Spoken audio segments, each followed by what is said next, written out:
So அடுத்ததாக கீர்த்தனா அவர்களுடைய AV வந்து இதோ உங்கள் முன். உரறியும் உலகறியும் கேட்டு பாருனே, மயவனாகாத மானாடு ஒரு மாயே, கான கருங்கோயில கச்சேரிக்கு வரியா வரியா, கண்மயக்கும் பாட்டு சொல்லி மாட்டு ஒண்ணு தரியா தரியா. சின்ன பொண்ணுனா ஒரு செந்தூர பூனா, செங்கமலனா புது தேன் கிண்ணம்னா, வெள்ளக்கட்டினா நல்ல வெள்ளீரகம்னா, கண்ணக்கட்டினா நல்ல காய்காலம்னா, அடியாத்தி இது என்ன பேரு உன்னால நான் பயிரு உனக்காம ஓட்டுனரேனு இனிமே நான். ரொம்பவே அழகாகவும் க்யூட்டாகவும் இருக்கீங்க. எனக்கே ரொம்ப எக்ஸைட்டடாக இருக்கு உங்கள் பாட்டை கேட்க. ஸோ கேட்டுடலாமா உங்கள் பாட்டை? இன்னொரு முறை ஒரு பலத்த கைத்தறல் கொடுத்து கீர்த்தனா அவர்களை வந்து அழைச்சிடலாம். Thank you Keerthana. Here the stage is yours.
Keerthana வந்து ரொம்பவே அருமையா உங்களோட குரல் வளமே ரொம்ப நல்லா இருக்கு.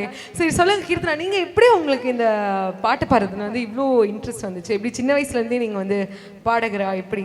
இல்லை ஆக்சுவலி சின்ன வயசில் வந்து கிளாசிக்கல் டான்ஸ்லாம் ஆடுவோம். அப்போ வந்து பாடிக்கிட்டே ஆடுறப்ப அந்த கிளாசிக்கல் மேம் சொல்லுவாங்க ஓகே வாய்ஸ் நல்லா இருக்குது, பட் ஆனால் அப்போது ஸ்ருதி சேராது, ஜஸ்ட் வாய்ஸோட பாடுவேன். அதுக்கப்புறம் கிளாஸ் சேர்ந்து கற்றுக்கிட்டு இப்போ ரொம்ப அழகா இருந்துச்சு உங்க பாடல். எப்படி நீங்க இந்த பாட்டை சூஸ் பண்ணீங்க? ரொம்ப நல்ல பாடல், அதுவும் உங்க வாய்ஸ்க்கு வந்து ரொம்ப அது அழகா சூட் ஆச்சு. உங்களுக்கு ரொம்ப பிடிக்குமா இந்த பாடல்? ரொம்ப பிடிக்கும். ரொம்ப Plus பிடிக்கும். நான் ஒரு அஜித் ஃபேன், ஸோ இந்த சாங் ரொம்ப தலை ஃபேன்லாம் இங்கே இருக்கீங்களாப்பா? ஓகே, ரொம்ப தேங்க்ஸ் கீர்த்தனா. மிக்க நன்றி கீர்த்தனா. ஸோ ரொம்பவே அழகாக நமக்கு வந்து பாடல் பாடினாங்க.